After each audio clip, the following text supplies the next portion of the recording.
Hola famílies, soc la Blanca Seguí, nutricionista del programa educatiu, i avui veurem les pautes d'alimentació per als nens i nenes d'1 a 3 anys. Esteu preparats?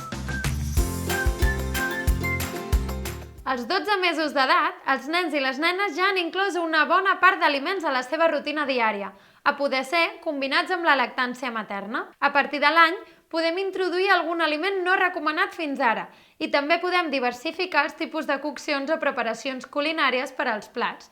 Així que torna a obrir-se un món de sabors davant d'ells. Perquè els nens no arrufin el nas davant de nous aliments, una recomanació és fer presentacions atractives que els despertin la curiositat i els vingui de gust menjar.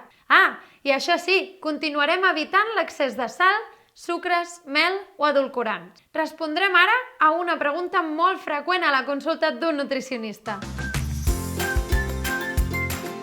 El més important és continuar fent atenció a la seva sacietat i fam i respectar les seves necessitats. Però de manera orientativa podem seguir les recomanacions de les guies d'alimentació en la infància, que són les següents.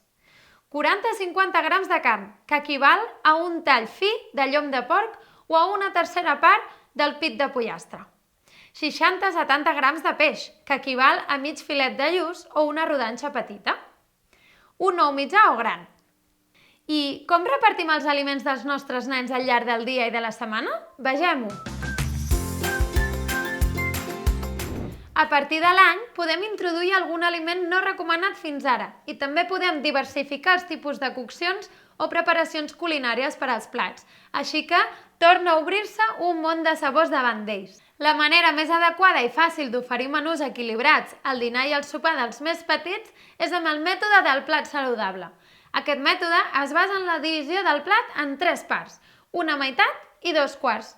A cadascuna d'aquestes divisions posarem aliments de cadascun dels grups.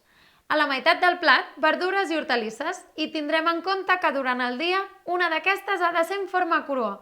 Per exemple, tomàquets, cirerols trossejats. A un dels quarts del plat posarem aliments del grup dels cereals, fècules o patates. Podríem posar moniato, yuca, arròs, pasta, quinoa, preferiblement integrals. A l'altre quart del plat posarem aliments proteics, com per exemple carns, peix o ou, o en les seves opcions vegetals, llegums. Veiem alguns exemples de menús per dinar i sopar? Un puré de mongetes tendres amb patata i dauets de gai d'indi. Un puré de bròquil amb bastonets de pa i hummus. Samfaina de verdures amb pasta integral i trossets de pollastre a la planxa. Sopa de pasta amb truita i pastanaga ratllada. Quins plats tan bons i sans, oi? Espero que us hagi agradat i si voleu saber altres pautes generals d'aliments aptes i no aptes per a les edats d'1 a 3 anys, podeu descarregar la guia ràpida de consulta El meu nen pot menjar això? Disponible a la web del projecte. Ens veiem aviat!